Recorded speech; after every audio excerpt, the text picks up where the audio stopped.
Thanks a lot for that, Sri. Well, let's stay with commodities right now because the price of rice is climbing again as production falls due to a series of weather phenomena which has hurt output from India, the Philippines and elsewhere. Now, the Philippines is the world's largest importer of rice, and it was quoted a price of around $630 a tonne. That is double from earlier this year. It's also raising the spectre of a repeat of last year's super spike when the staple hit a record $1,000 a tonne. Nirgunan Tiruchelvam is equities analyst at RBS. He joins us now live from our Singapore studio. Good to have you on the show, Nirgunan. Do you see the conditions being in place for rice to get to the kind of levels that we had early last year?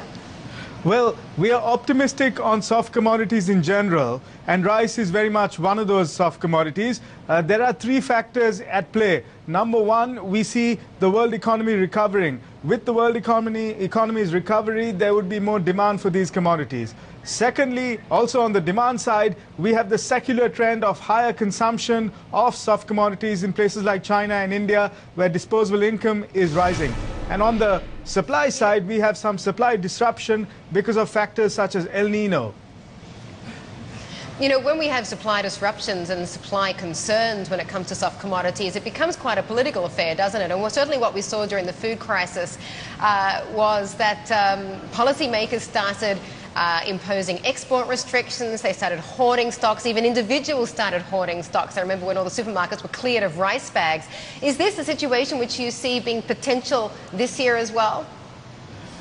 That certainly could be a prospect, because with rice prices, it is a very politically sensitive issue. That is why rice is a commodity that is not subject to market prices in the same way that some of the other commodities are. We could have hoarding, as you alluded to, in 2008, which would possibly worsen the situation. Hoarding doesn't really help because it causes supply anomalies.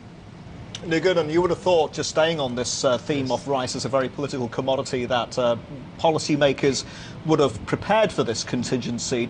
As far as a longer-term view is concerned, do you think it's possible that we would see emergency buffers created? I'm sure there are those strategic stocks in existence now, but do you think that we will see a greater threshold? There are emergency buffers in some of these countries, such as Vietnam, China, India, possibly the Philippines. But the biggest problem with rice supply has been factors such as deforestation, environmental degradation, and lower growth in productivity over a long period of about 20 years. Do you get a sense that the governments realise this, these long-term environmental trends that are impacting rice production? And are they doing anything about it to contain it? They may realise it, but it takes a long time for them to improve the productivity. The Green Revolution in India and in a number of other countries took about 15 years to pan out. So we are a long way from having full self-sufficiency in rice. Just really quickly, Nirgunan, you're also an equities analyst, so how would an equity investor ride higher rice prices or higher soft commodity prices in the near term? The best way of playing higher soft commodity prices is to look at Noble Group, which is a company listed here in Singapore. It has excellent exposure to both agricultural and industrial commodities. Another way of looking at the soft commodity play is to go along on some of the plantation names, most notably Golden Agri and Indofood Agri, which are going to benefit from the rise in palm oil prices, particularly because they are one of the few companies that are going to increase their CPO production in 2010. Thank you for joining us. Nirgunan Tiruchelvam, equities analyst, joining us there in Singapore.